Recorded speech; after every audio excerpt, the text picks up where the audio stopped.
여든이 넘은 박순이는 오늘도 새벽부터 일어나 밭일을 마치고 집으로 돌아왔습니다. 평생 농사일을 하며 모은 돈이 든 통장을 챙겨 들고 은행으로 향했죠. 흙이 묻은 손을 문지르며 낡은 청 가방에서 통장을 꺼내 들었습니다. 순이는 오래된 체크무늬 셔츠와 검은 면바지를 입은 채 은행 문을 밀고 들어갔어요. 이런 땅 냄새가. 창구 앞에 줄 서 있던 여자가 코를 찡그리며 친구에게 속삭였습니다. 순이는 그 말을 들었지만 모른 척 고개를 숙였어요. 평생 땀 흘려 일한 증거가 몸에 배어 있는데 부끄러울 게 뭐가 있겠습니까? 어르신, 여기 앉아서 기다리세요. 직원이 다가와 말했지만 그 목소리에는 진심이 담겨 있지 않았습니다. 순이는 조용히 대기 의자에 앉아 번호표를 기다렸죠. 30분이 지나도 그녀의 번호는 불리지 않았어요. 젊은 사람들은 들어오자마자 안내를 받아 금방 업무를 처리하고 나가는데 순이만 홀로 남겨진 느낌이었습니다. 저기요, 제 번호는 언제쯤? 순이가 조심스레 창구에 다가가 물었을 때 직원은 미소 한 번 없이 차갑게 대답했어요. 차례를 기다리셔야죠. 다른 손님들도 계시니까요. 순이의 가슴이 철렁 내려앉았습니다. 이른이 넘어 농사를 지으면서도 한 번도 느끼지 못했던 모멸감이 밀려왔어요. 그때 뒤에서 경비원이 다가왔죠. 할머니, 여기서 냄새 풍기시면 다른 손님들 불편해하십니다. 밖에서 좀 기다리시겠어요? 순이는 말없이 고개를 숙이고 밖으로 나왔습니다. 차가운 바람이 얼굴을 스쳤지만 그보다 더 차가운 건 가슴속에서 느껴지는 서러움이었죠. 평생 모은 돈이 든 통장을 꼭 쥐고 집으로 돌아가는 발걸음이 무거웠습니다. 순이는 문득 자신의 가치가 옷차림과 냄새로 결정된다는 사실에 마음이 아팠어요. 내일은 달라질 겁니다. 다음 날 아침 박순이는 10년 전 손자 결혼식에 입었던 정장을 꺼내 입었습니다. 깔끔한 머리 손질과 은은한 향수, 손에는 진주 장식이 달린 가방을 들었죠. 거울에 비친 자신의 모습을 보며 쓴웃음이 나왔어요.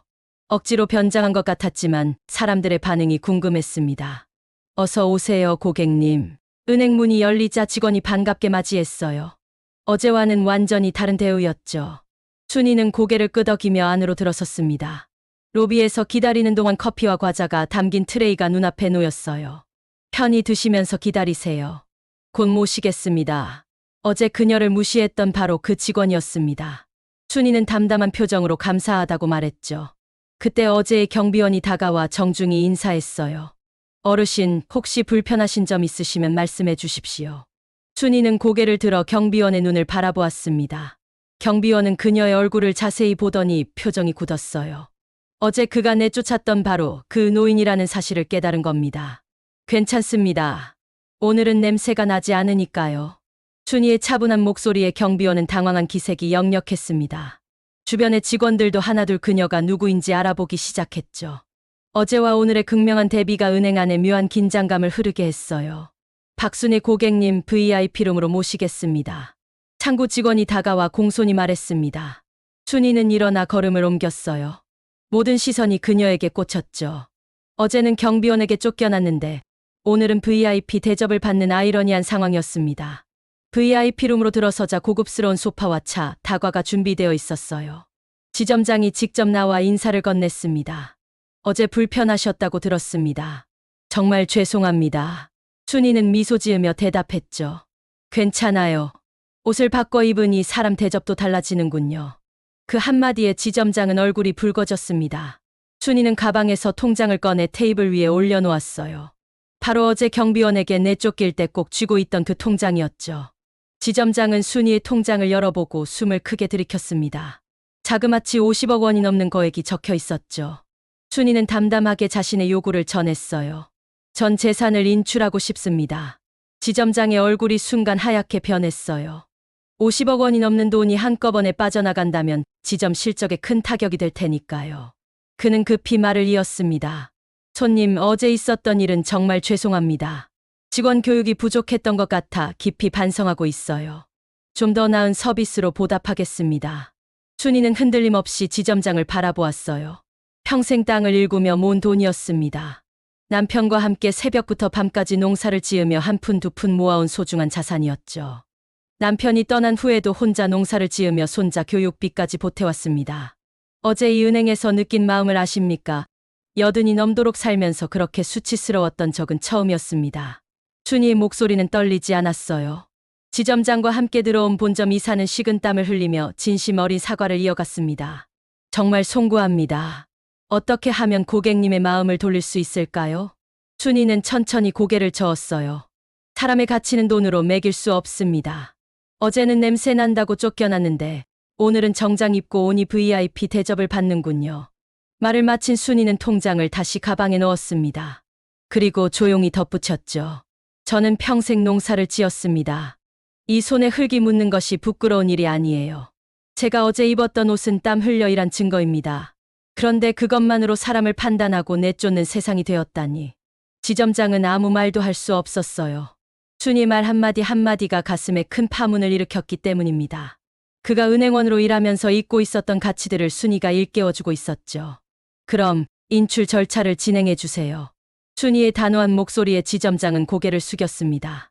50억 원을 한 번에 인출하기 위한 준비가 시작되었어요. 은행 직원들 사이에서 술렁임이 퍼져나갔습니다. 고객님, 조금만 더 생각해 보시는 건 어떨까요? 저희가 정성을 다해 사과드리겠습니다. 본사 이사가 간곡히 말했어요. 순이는 창밖으로 시선을 돌렸습니다. 봄볕이 따스하게 내리쬐는 거리에는 사람들이 바쁘게 오가고 있었죠. 그녀의 마음은 이미 결정되어 있었어요. 이런 상황이 저에게만 일어난 건 아닐 겁니다. 매일 수많은 노인들이 은행을 찾아가 무시당하고 있겠죠. 지점장과 이사는 말없이 고개를 숙였습니다. 순이의 말이 사실이라는 걸 부정할 수 없었어요. 그들도 무의식 중에 옷차림과 외모로 고객을 판단해왔음을 인정할 수밖에 없었죠. 제가 원하는 건 보상이 아닙니다. 앞으로 저와 같은 노인들이 이런 차별을 겪지 않도록 하는 겁니다. 순이의 목소리는 담담했지만 그 안에 담긴 단호함이 두 사람의 가슴을 울렸어요. 그녀는 천천히 자신의 제안을 꺼냈습니다. 노인들을 위한 별도의 상담 창구를 마련해 주세요. 그리고 직원들에게 외모나 옷차림으로 사람을 판단하지 않도록 교육해 주십시오. 지점장은 진지하게 고개를 끄덕였어요. 즉시 실행하겠습니다. 모든 지점에 노인 전용 상담 창구를 설치하고 직원 교육도 강화하겠습니다. 순이는 처음으로 작은 미소를 지었습니다. 그녀의 목표는 결코 은행을 곤경에 빠뜨리는 것이 아니었죠. 단지 노인들도 존중받는 사회를 만들고 싶었을 뿐입니다. 제 말을 진지하게 받아들여 주셔서 감사합니다. 하지만 진심으로 변화가 있는지 지켜보겠어요. 이사는 순이에게 명함을 건넸습니다. 언제든지 연락 주세요. 직접 상황을 점검하고 개선 사항을 알려주시면 감사하겠습니다. 순이는 명함을 받아들고 자리에서 일어났어요. 인출은 일단 보류하기로 했습니다. 은행 측의 개선 의지를 지켜보기로 한 겁니다. 그녀가 VIP룸을 나서자 직원들은 공손히 인사했어요. 어제와는 너무나도 다른 모습이었죠. 집으로 돌아가는 길, 순이는 문득 자신의 행동이 어떤 변화를 가져올지 생각했습니다. 한 사람의 용기 있는 행동이 세상을 바꿀 수 있을까요? 그녀는 그렇게 믿고 싶었어요. 평생 묵묵히 살아왔지만 이제는 목소리를 내야 할 때가 온 것 같았습니다. 냄새난다고 쫓겨난 할머니, 알고 보니 50억 대부자였다. 소셜미디어에 올라온 글이 순식간에 퍼져나갔습니다. 누군가가 은행에서 목격한 상황을 올린 것이었죠. 처음에는 작은 파문이었지만 시간이 지날수록 사회적 이슈로 커져갔어요. 뉴스에서도 이 사건을 다루기 시작했습니다. 순이는 텔레비전에 나오는 자신의 이야기를 보며 한숨을 내쉬었어요. 단지 존중받고 싶었을 뿐인데 이렇게 큰일이 될 줄은 몰랐습니다. 전화기가 쉴 새 없이 울렸죠. 인터뷰 요청이 빗발쳤어요. 할머니, 인터뷰 한 번만 해주시면 어떨까요? 얼굴은 가려드릴게요. 손자 준호가 조심스레 제안했습니다. 순이는 잠시 고민하다 고개를 끄덕였어요. 자신의 이야기가 비슷한 경험을 한 다른 노인들에게 위로가 될 수 있다면 그것으로 충분했죠. 다음 날 순이는 얼굴을 가린 채 인터뷰에 응했습니다. 평생 농사를 지으며 모은 돈으로 손자의 학비를 대고 마을 아이들의 장학금을 후원해온 이야기를 담담하게 들려주었어요. 제가 은행에서 경험한 일은 저 하나의 문제가 아닙니다. 우리 사회에 만연한 노인 차별의 한 단면일 뿐이죠. 노인들도 한 사람의 시민으로서 존중받아야 합니다. 순이의 차분한 목소리가 많은 이들의 마음을 울렸어요. 소셜미디어에는 비슷한 경험을 한 노인들의 사연이 줄을 이었습니다. 은행뿐 아니라 버스, 식당, 병원 등 일상의 곳곳에서 노인들이 겪는 차별에 대한 이야기가 쏟아졌죠. 은행 측은 긴급 기자회견을 열었습니다. 지점장과 본사 이사가 공개적으로 사과했어요. 깊이 반성하고 있습니다. 노인 고객을 위한 전용 창구 설치, 직원 교육 강화, 접근성 개선 등 전면적인 개선을 약속드립니다. 사회적 파장은 다른 금융기관으로도 확산되었어요. 여러 은행들이 노인 친화적인 서비스를 도입하기 시작했습니다. 정부도 노인 금융 서비스 개선을 위한 대책 마련에 나섰죠. 순이는 집 마당에서 텃밭을 가꾸며 이 모든 변화를 지켜보았습니다. 그녀가 던진 작은 돌멩이가 큰 파문을 일으키고 있었어요. 일주일이 지난 어느 날 순이는 다시 농부의 모습으로 은행을 찾아갔습니다. 밭일을 마치고 그대로 온 모습이었어요. 흙이 묻은 손과 낡은 작업복, 그리고 그녀 특유의 땅 냄새까지. 순이는 의도적으로 아무것도 바꾸지 않았죠. 은행 문을 열자 직원이 반갑게 맞이했습니다. 안녕하세요, 박순이 고객님. 어서 오십시오. 순이는 잠시 당황했어요. 자신을 알아본 것이 놀라웠죠. 그녀는 조용히 안으로 들어섰습니다. 로비에는 변화가 보였어요. 노인 우선 창구라는 안내판이 설치되어 있었습니다. 그곳에는 이미 몇 명의 노인들이 편안하게 상담을 받고 있었죠. 도와드릴 일이 있으신가요? 친절한 직원이 다가와 물었습니다. 그녀의 눈빛에는 진심이 담겨 있었어요. 순이는 작은 미소를 지으며 통장을 꺼냈습니다. 잔액 확인만 하려고 왔어요. 직원은 공손히 안내하며 노인 전용 창구로 이끌었어요. 의자는 좀 더 편안해졌고 글씨 크기가 큰 안내서가 준비되어 있었습니다. 작지만 확실한 변화였죠. 업무를 마치고 나오는 길에 순이는 지점장과 마주쳤어요. 지점장은 진심 어린 인사를 건넸습니다. 안녕하세요, 순이 어르신. 변화를 느끼셨나요? 저희가 약속드린 대로 개선하고 있습니다. 순이는 고개를 끄덕였어요. 보이네요. 처음 한 발은 떼셨군요. 지점장은 이어서 말했습니다. 전국 지점에 노인 전용 창구를 설치했고 모든 직원이 노인 응대 교육을 받았어요. 작은 시작이지만 계속 나아지도록 하겠습니다. 순이의 가슴이 따뜻해졌어요. 그녀의 용기 있는 행동이 실제로 변화를 만들어내고 있었습니다. 돌아가는 길에 순이는 흙냄새가 나는 자신의 두 손을 내려다보았습니다. 이 손으로 일궈온 삶이 부끄러울 것은 없었죠. 집으로 돌아오는 버스 안에서 순이는 창밖을 바라보며 생각에 잠겼어요. 세상은 한 사람의 작은 용기로도 바뀔 수 있다는 걸 그녀는 이제 알았습니다. 80이 넘은 나이에 그녀는 세상을 향해 목소리를 내는 법을 배웠죠. 이제 다음 단계를 생각할 시간이었습니다. 저녁 노을이 물드는 시간, 순이는 손자 준호와 식사를 하고 있었습니다. 테이블 위에는 순이가 직접 기른 채소로 만든 음식들이 가득했어요.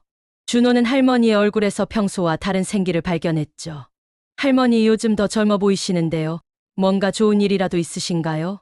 순이는 미소 지으며 대답했어요. 우리 준호야, 할머니가 은행에서 작은 변화를 만들어냈단다. 노인들을 위한 창구도 생기고 직원들의 태도도 달라졌어. 준호는 자랑스러운 표정으로 할머니를 바라보았습니다. 할머니의 용기가 세상을 바꾸고 있네요. 정말 대단하십니다. 순이는 젓가락을 내려놓고 손자의 손을 잡았어요. 준호야, 할머니가 중요한 결심을 했단다. 준호가 호기심 어린 눈으로 할머니를 바라보았죠. 순이는 차분히 말을 이어갔습니다. 할머니가 평생 모은 돈, 그 50억으로 재단을 만들고 싶어. 나 같은 노인들을 위한 존엄을 지켜주는 곳을 말이야. 준호의 눈이 커졌어요. 재단이요? 어떤 일을 하는 재단인가요? 노인들이 존중받는 세상을 만들기 위한 재단이지. 금융교육을 제공하고 노인 차별에 맞서는 캠페인도 진행할 거야. 그리고 노인들의 권리를 보호하는 법률 지원도 하고 싶구나. 순이의 목소리에는 확신이 담겨 있었습니다. 평생 침묵하며 살아왔지만 이제는 그 침묵을 깨고 세상을 위해 자신의 재산을 쓸 때가 왔다고 생각했어요. 할머니, 정말 멋진 결정이십니다. 제가 도울 일이 있으면 말씀해 주세요. 순이는 고개를 끄덕였습니다. 내가 법률에 밝으니 재단 설립에 많이 도와줬으면 좋겠구나. 그리고 이 일은 아직 다른 사람들에게 알리고 싶지 않아. 조용히 진행했으면 해. 준호는 할머니의 손을 꼭 잡았어요. 알겠습니다. 할머니의 뜻대로 최선을 다해 돕겠습니다. 식사를 마친 후 순이는 마당에 나가 밤하늘의 별을 바라보았습니다. 저 멀리 빛나는 별들처럼 그녀가 시작한 작은 불씨가 세상 곳곳에 빛을 전하길 바랐어요. 그녀의 마음속에는 이미 따뜻한 마음 재단이라는 이름이 떠올랐습니다. 따뜻한 마음 재단 창립식이 조용히 열렸습니다. 순이의 바람대로 화려하지 않게 그러나 뜻깊게 진행된 행사였어요. 준호와 몇몇 지인들만 참석한 가운데 순이는 재단의 첫 이사장으로 취임했죠. 50억 원 중 40억 원이 재단의 기본 자산이 되었습니다. 이 재단은 노인들의 존엄을 지키고 모든 세대가 서로 존중하는 사회를 만들기 위해 노력할 것입니다. 순이의 선언에 참석자들이 뜨거운 박수를 보냈어요. 놀랍게도 은행 측에서도 대표가 참석하여 노인 금융교육 프로그램을 함께 운영하겠다고 약속했습니다. 한 사람의 용기가 만들어낸 변화는 이렇게 계속 확산되고 있었죠. 재단 창립 소식은 조용히 퍼져나갔어요. 언론에서는 냄새 난다고 쫓겨난 할머니, 노인 존엄성 지키는 재단 설립이라는 제목으로 보도했습니다. 순이의 이야기는 많은 이들에게 감동과 반성의 기회를 주었어요. 재단이 첫 번째로 시작한 사업은 노인 금융교육이었습니다. 디지털 기기 사용법부터 금융사기 예방까지 노인들이 현대 사회에서 겪는 어려움을 해소하는 데 중점을 두었죠. 두 번째는 세대 간 대화 프로그램이었어요. 젊은이들과 노인들이 서로의 삶을 이해하고 존중하는 자리를 마련한 것입니다. 창립 한 달 만에 재단은 전국 방방곡곡에서 활동을 시작했습니다. 순이의 이야기에 감동받은 많은 이들이 자원봉사자로 나섰어요. 은행들도 노인 친화적인 서비스를 확대해 나갔죠. 작은 불씨가 큰 변화의 바람을 일으킨 겁니다. 가을이 깊어가는 어느 날 순이는 동네 공원 벤치에 앉아 지나가는 사람들을 바라보고 있었어요.